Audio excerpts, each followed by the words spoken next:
हम वो है जिन्हें पैदा होते ही उम्मीदों से लाद दिया जाता है, फिर थोड़े बड़े होते ही किताबों का बोझ डाल दिया जाता है। बड़े लाड से रखा जाता है, बड़ा प्यार किया जाता है, कभी कभी गलतियों पर डांट भी दिया जाता है, तो कभी कभी शरारतों पर हमें मार भी दिया जाता है, और फिर हमारे रोने पे हमें पुचकार दिया जाता है और बड़े प्यार से समझा दिया जाता है कि तुम लड़के हो, ऐसे रोया थोड़ी जाता है। तुम्हारे आंसुओं को तुम्हारी आंखों में कैद कर दिया जाता है, तुम्हारी भावनाओं को तुम्हारे दिमाग में बांध दिया जाता है, तुम्हारी काबिलियत तुम्हारे मार्क्स पे जज की जाती है, तो तुम्हारी औकात तुम्हारे कपड़ों से ही बता दी जाती है, तुम्हारी ताकत तुम्हारी बाजुओं से नाप ली जाती है, तो तुम्हारी खूबसूरती तुम्हारे शक्ल से ही समझ ली जाती है, तुम्हारी नाकामयाबी पर तुम पर हंसा जाता है, तो तुम्हारी सफलता पर किस्मत का टैग लगा दिया जाता है, तुम्हारे प्यार को कितना इजीली चुतियापा कह दिया जाता है, तो तुम्हारी की गई चीजों को पागलपन समझ लिया जाता है, तुम्हारे दिल टूटने पर हाथ में मदिरा थमा दिया जाता है, तो तुम्हारे अधूरे प्यार को कटवा लिया का टैग दे दिया जाता है, तुम्हारे फीलिंग्स का गला घोट दिया जाता है, तुम्हारे इमोशंस को फांसी पर चढ़ा दिया जाता है, और बड़ी सरलता के साथ कह दिया जाता है कि तुम लड़के हो, ऐसे टूटा थोड़ी जाता है।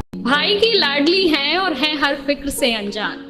भाई की लाडली हैं और हैं हर फिक्र से अनजान, माँ का सपना और हैं पिता का अभिमान। पर क्या जानते हैं आप कि नन्ही सी इन परियों की एक दायरे से बाहर कभी उड़ान नहीं होती, और जितना सोचते हैं हम लड़कियों की जिंदगी उतनी आसान नहीं होती। जन्म लेते ही माँ इनके शादी के गहने जुटाने लगती है, क्या सही है क्या गलत हर बात पर समझाने लगती है।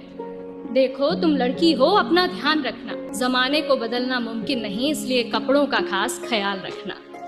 सुनो किसी की बातों में मत आना, और कुछ भी गलत लगे तो सबसे पहले आकर मुझे बताना।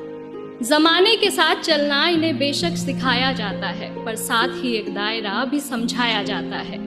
खुद की ही जन्मी दुनिया में ये खुद ही महफूज नहीं होती, और जितना सोचते हैं हम लड़कियों की जिंदगी उतनी आसान नहीं।